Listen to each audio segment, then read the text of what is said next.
Hello everyone, welcome back to my channel Shiksha official.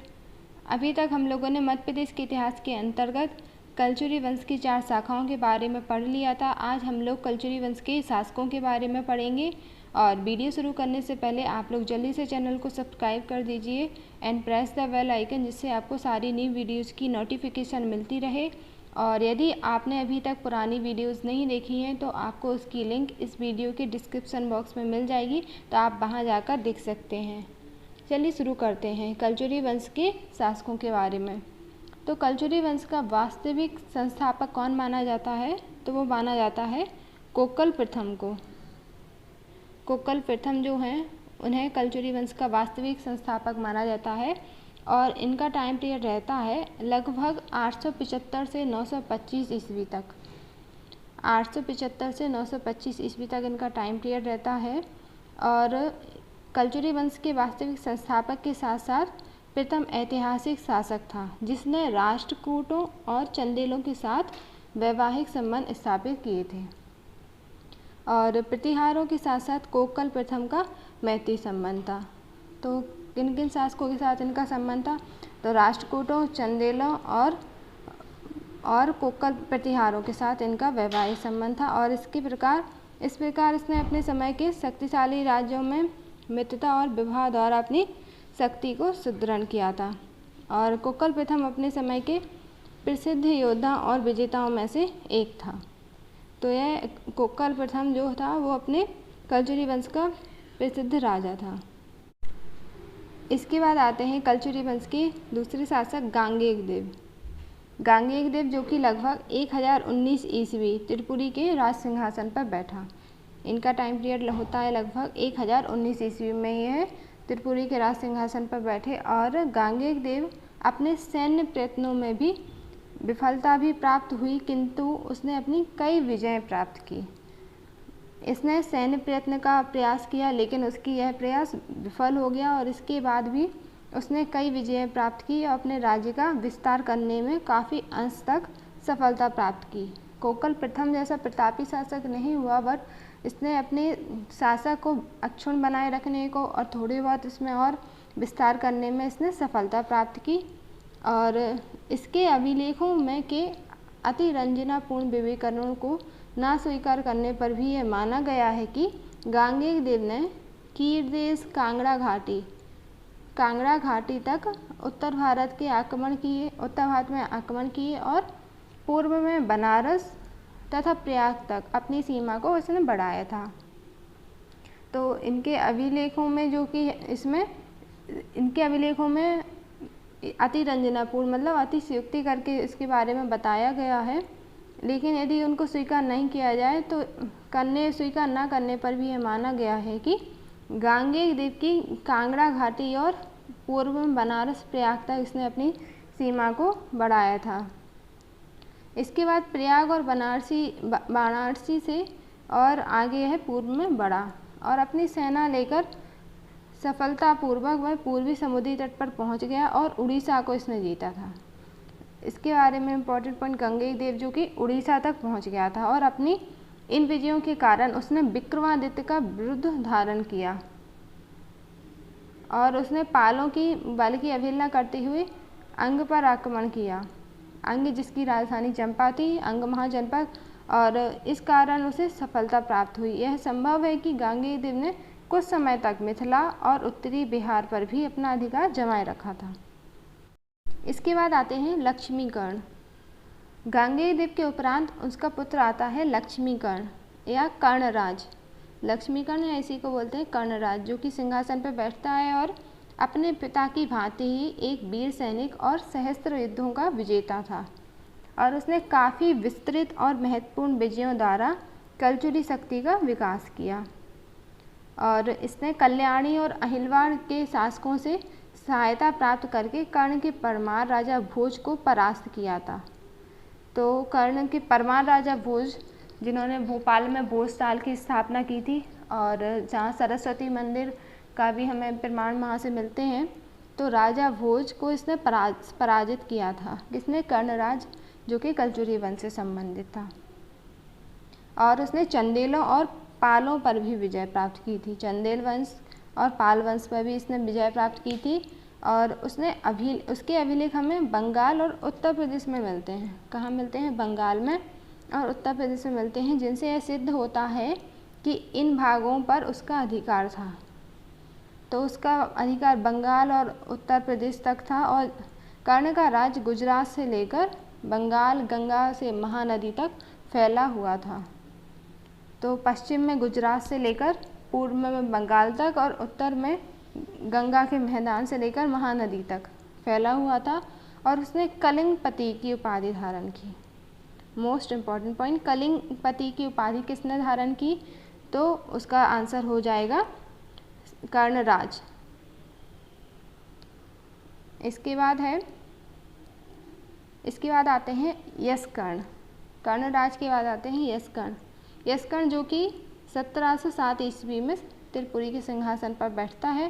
Tripuri जो कि जबलपुर में है। जबलपुर का ही प्राचीन नाम त्रिपुरी है। और उसने बेंगई राज और उत्तर में बिहार तक धावे बोले थे। मतलब इसने उत्तरी बिहार तक इसने अपने शासन के विस्तार के लिए इसने युद्ध किए थे। और उसके पिता के अंतिम दिनों में उसकी राज्य की स्थिति काफ़ी डामाडोल हो गई थी। मतलब उसके पिता की जब मृत्यु हुई तो उस समय उनके पिता के अंतिम दिनों में तो उसकी राजनीतिक स्थिति बहुत कमज़ोर पड़ गई थी। और इसी स्थिति में उसने राज सिंहासन पर पैर रखा था, परंतु अपने राज्य की इस स्थिति में भी यशकर्ण ने अपने पिता और पितामह की भांति ही सैन्य विजय क्रम जारी रखा। यशकर्ण ने अपने पिता कर्णराज और पितामह, जो कि पितामह किसको बोलेंगे?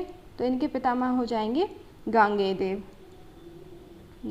देव और कर्णदेव की भांति ही इसने अपने सैन्य स्थिति और अपने राज सिंहासन पर की स्थिति अक्षुण्ण बनाए रखा। और उसने पहले तो उसे कुछ सफलता मिली, लेकिन शीघ्र ही उसने उसका राज्य स्वयं अनेक आक्रमणों का केंद्र बिंदु बन गया। और उसके पिता और पितामह की आक्रमणात्मक साम्राज्यवादी नीति से जिन राज्यों को क्षति पहुंचती है, वे प्रतिकार लेने का विचार करने लगे। तो इनके पिता और पितामह के टाइम में जिन लोगों से उन्होंने अपना राज्य विस्तार किया था, जिन लोगों से युद्ध किया था, तो वो अपना बदला लेने के लिए यशकर्ण जब राजा बनते हैं उस समय इसके राज्य पर युद्ध करते हैं, इसके राज्य पर हमला करते हैं, जिससे कि और प्रतिकार करने का विचार करने लगते हैं, जिससे इसकी स्थिति फिर से डगमगा जाती है। इसके राज्य की, त्रिपुरी राज्य की जो स्थिति है फिर से डगमगा जाती है। और दक्कन के चालुक्यों ने उसके राज्य पर हमला बोल दिया, जिससे हमले में वे सफल भी रहे। और दक्कन के राजों ने इस पर हमला बोला और वो सफल भी हो गए। और गहड़वालों के उत्तर के गंगा के मैदान में उसकी स्थिति पर विपरीत प्रभाव डाला। चंदेलों ने भी उसकी शक्ति को सफलतापूर्वक खुली चुनौती दी। और परमाणु ने भी यशकर्ण की राजधानी को खूब लूटा। और इन सब पराजयों से उसकी शक्ति झकझोर हो गई, एकदम से कम हो गई।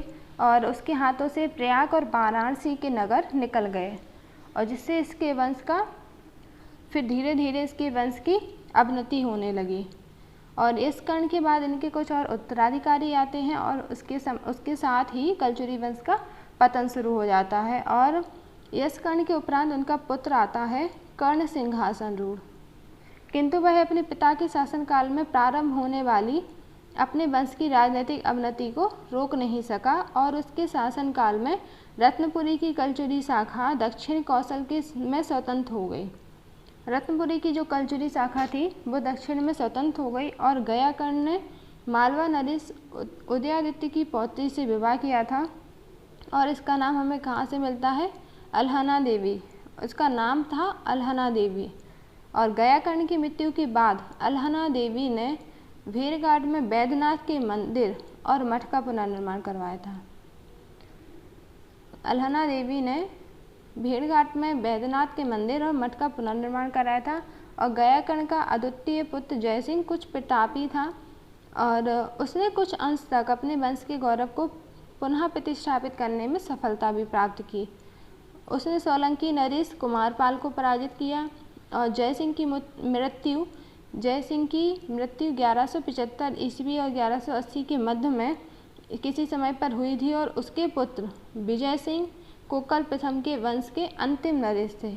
तो कोकल वंश के जो कोकल प्रथम का वंश था, कोकल वंश त्रिपुरी का, तो उनके अंतिम नरेश कौन थे? विजय सिंह थे और जिसने त्रिपुरी पर राज किया था।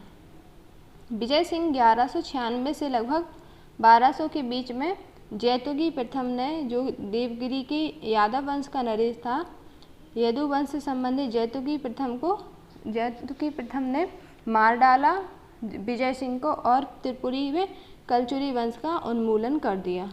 तो कलचुरी वंश का उन्मूलन हो गया। और कलचुरी वंश के बारे में अब कुछ इम्पोर्टेंट पॉइंट हैं, इम्पोर्टेंट फैक्ट हैं, वो देख लेते हैं कि त्रिपुरी के कलचुरियों की वंशावली किस नरेश से आरंभ होती है। तो उसके बारे में अनुमान किया जाता है कि कोकल देव से ही इनकी आरंभ होती है। तो त्रिपुरी के वास्तविक संस्थापक कोकल देव को ही माना जाता है, कोकल प्रथम को ही। और कोकल देव के वंशज कलचुरी कहलाए। कोकल देव के जो वंशज हुए वो ही कलचुरी कहलाए। थर्ड पॉइंट है, कलचुरी हैयों की एक शाखा है। यहाँ पर है होगा, कलचुरी हैयों की एक शाखा है और है वंश ने रत्नपुर और रायपुर में 10वीं शताब्दी से लेकर लगभग 18वीं शताब्दी तक शासन किया था। और जाजल देव के गुरु थे गोरखनाथ। पॉइंट है इसको कुछ। और कलचुरियों विद्वानों को प्रोत्साहन देकर उनका उत्साह बढ़ाया करते थे। मतलब ये लोग, कलचुरी लोग जो थे, वो विद्वानों को प्रोत्साहित भी करते थे।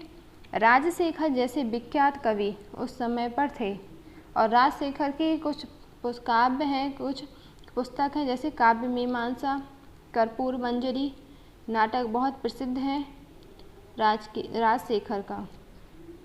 और कलचुरी वंश जो थे वो शैव धर्म को मानते थे। शैव धर्म मतलब शिव अनुयायी थे, शिव भक्त थे और उनका कुल शिव उपासक होने के कारण उनका ताम्रपत्र हमेशा ओम नमः शिवाय से आरंभ होता है। तो यह शैव अनुयायी थे। पूछ सकते हैं कि कलचुरी किस धर्म को मानते थे, किस धर्म के अनुयायी थे? तो शैव धर्म के अनुयायी थे। और है वंश के अंतिम काल के शासक में योग्यता और इच्छा शक्ति न होने के कारण है शासन की दशा धीरे धीरे बिगड़ती चली गई। अंत में सन 1741 ईस्वी में भोसला सेनापति भास्कर ने है शासक की शक्ति प्रतिष्ठा को नष्ट कर दिया था। तो यहाँ पे कलचुरी वंश हो जाता है समाप्त। इसके बाद आते हैं तोमर वंश के बारे में। तो मध्य प्रदेश में तोमर वंशकों का शासन जो रहा वो ग्वालियर में रहा और लगभग 14वीं शताब्दी में वीर सिंह देव ने ग्वालियर में इसकी स्थापना की थी, तोमर वंश की। वीर सिंह देव ने। तो ग्वालियर में तोमर वंश की स्थापना किसने की थी? तो वीर सिंह देव ने। और कब की थी? लगभग 14वीं शताब्दी में। और राजा सूरज सेन ने ग्वालियर का किला बनवाया था, जिसे किलों का जिब्राल्टर कहा जाता है। तो किलों का जिब्राल्टर किस किले को कहा जाता है? तो ग्वालियर के किले को कहा जाता है और जिसका निर्माण राजा सूरज सेन ने कराया था। इसके बाद है मानसिंह ने ग्वालियर में सास बहू का मंदिर, गुजरी महल बनवाया था। तो मानसिंह ने बनवाया था। और इसके बाद है मानसिंह ने बहलोल लोदी, सिकंदर लोदी और इब्राहिम लोदी से भी युद्ध किया था। और मानसिंह ने पुत्र विक्रमादित्य को हराकर इब्राहिम लोदी ने ग्वालियर पर अधिकार किया था। और मध्य प्रदेश के इतिहास में कुछ और अन्य वंश आते हैं, जैसे हैं गुहिल वंश। गुहिल वंश जिसका हमें पता चलता है जीहण अभिलेख, मंदसौर के विग्रहपाल के शासन की हमें जानकारी मिलती है मंदसौर के जीहण अभिलेख से। और नेक्स्ट है कच्छप घाट वंश। कच्छप घाट वंश कहाँ पे था? तो वो भी ग्वालियर और शिवपुरी में स्थापित हुआ था। और यहाँ के शासक हुए लक्ष्मण, वज्रदामन, कीर्तिराज, मधुसूदन यहाँ के शासक रहे। और कीर्तिराज को महमूद गजनवी ने हरा दिया था। तो इसके बाद में नेक्स्ट और आते हैं, अब आते हैं बुंदेल वंश। मध्य प्रदेश में बुंदेलों का शासन। तो मध्य प्रदेश में रुद्रदामन बुंदेल जो हुए, उन्होंने ओरछा टीकमगढ़ को अपनी राजधानी बनाया था लगभग 1531 ईस्वी में। इसके बाद वीर सिंह देव बुंदेला ने जहांगीर के कहने पर ही अबुल फजल की हत्या की थी। वीर सिंह बुंदेला ने जहांगीर के कहने पर अबुल फजल की हत्या की थी। अबुल फजल और चंपत राय के पुत्र हुए छत्रसाल ने औरंगजेब से युद्ध किया था। यहाँ के बुंदेला वंश के शासक हुए और उन्होंने औरंगजेब से युद्ध किया था, जो कि उस समय औरंगजेब शासक था। उस समय चंपत राय के पुत्र छत्रसाल, जिसने औरंगजेब से युद्ध लड़ा था। और इसके बाद हमें इसके बारे में कुछ और इम्पोर्टेंट पॉइंट मिलते हैं बुंदेल वंश के बारे में। और इसके बारे में जैसे पहला पॉइंट है कि बुंदेल वंश के संस्थापक कौन हुए, तो रुद्र प्रताप सिंह बुंदेला बुंदेल वंश के शासक हुए और ओरछा को इन्होंने राजधानी बनाया था। और छत्रसाल, जिनका एक और नाम हमें मिलता है, छत्रसाल, जिन्हें बुंदेल केसरी के नाम से जानते हैं। तो बुंदेल केसरी के नाम से हम किनको जानते हैं, तो बुंदेल केसरी के नाम से जानते हैं छत्रसाल को। तो यहाँ पर एक और इम्पोर्टेंट पॉइंट नोट कर लेंगे, बुंदेल केसरी छत्रसाल को कहते हैं। और महाबली भी छत्रसाल को बोलते हैं। बुंदेल केसरी और महाबली छत्रसाल को ही बोलते हैं। और एक और इम्पोर्टेंट पॉइंट है छत्रसाल के बारे में कि बुंदेलखंड का शिवाजी किसे कहा जाता है, बुंदेलखंड का शिवाजी। तो बुंदेलखंड का शिवाजी भी छत्रसाल को ही कहा जाता है। बुंदेलखंड का शिवाजी छत्रसाल को ही कहा जाता है। नेक्स्ट आते हैं बघेल वंश। और बुंदेल वंश के बारे में एक और इम्पोर्टेंट पॉइंट है कि यहाँ पे हरदौल की जो कि जुझार सिंह जो शासक हुए बुंदेल वंश के, तो यहाँ पे हरदौल की वो मनौती गाई जाती है। तो हरदौल की मनौती की कथा जो जुझार सिंह के कौन हुए, साले थे। शाहजहाँ के खिलाफ जुझार सिंह ने शाहजहाँ के खिलाफ विद्रोह किया था। और जुझार सिंह की जो हरदौल की समाधि है जो वो कहाँ मिलती है, तो हरदौल की समाधि जो कि दतिया में स्थित है, मध्य प्रदेश के दतिया में। और इसके बाद आते हैं, एक और इम्पॉर्टेंट पॉइंट है बुंदेल वंश के बारे में कि विक्रम सिंह बुंदेला या विक्रमादित्य सिंह बुंदेला ने बलदेवगढ़ के किले का निर्माण कराया था। बलदेवगढ़ का किला जो कि टीकमगढ़ में है। और इनके बारे में एक और इम्पॉर्टेंट पॉइंट है कि विक्रम सिंह बुंदेला ने राजधानी स्थानांतरित की थी। इन्होंने अपनी राजधानी ओरछा से टीकमगढ़ टहर स्थानांतरित की थी। तो यह हो जाता है बुंदेलखंड। और इसके बाद हम लोग पढ़ेंगे बघेलखंड वंश। तो बघेलखंड के बारे में, तो बघेल वंश, इस वंश का शासन लगभग रीवा में था। और इस वंश के संस्थापक थे बीसल देव और उनके भाई भीमल देव। तो यहाँ पे बघेलखंड में हमें दो शासकों के नाम मिलते हैं। एक होते हैं बीसल देव और एक होते हैं भीमल देव। ये दोनों भाई होते हैं और बीसल देव और भीमल देव और बघेल वंश की स्थापना करते हैं। और ये दोनों गुजरात से आए थे। और इसके बाद आते हैं रामचंद्र शासक जो हुए वह अकबर के समकालीन थे। और रामचंद्र देव जो थे, इन्हीं के दरबार में कौन से कवि थे, इन्हीं के दरबार में तानसेन रहते थे। तो तानसेन जो थे वो पहले अकबर में ही नहीं थे, अकबर के दरबार में रामचंद्र से मेजा था। और पहले यह तानसेन रामचंद्र के दरबार में दरबारी कवि थे।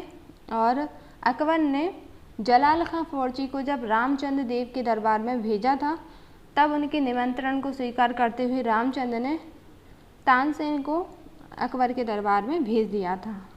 तो फिर यह अकबर के 9 रत्नों में से एक रत्न बन गए थे। और यहाँ पे तानसेन का वास्तविक नाम क्या था? तो तानसेन का वास्तविक नाम जो था वह था रामतनु पांडे। रामतनु पांडे। तो है तानसेन का वास्तविक नाम मिलता है। और तानसेन को तानसेन की उपाधि रामचंद्र ने दी थी। तो ये भी यहाँ पे इम्पोर्टेंट पॉइंट हो जाता है कि तानसेन नाम रामचंद्र देव ने ही दिया था और रामचंद्र देव के दरबार में ही रामतनु पांडे थे और उनका नाम फिर तानसेन रामचंद्र देव ने ही दिया था। और बाद में यह अकबर के दरबार में 9 रत्नों में से एक रत्न बन जाते हैं।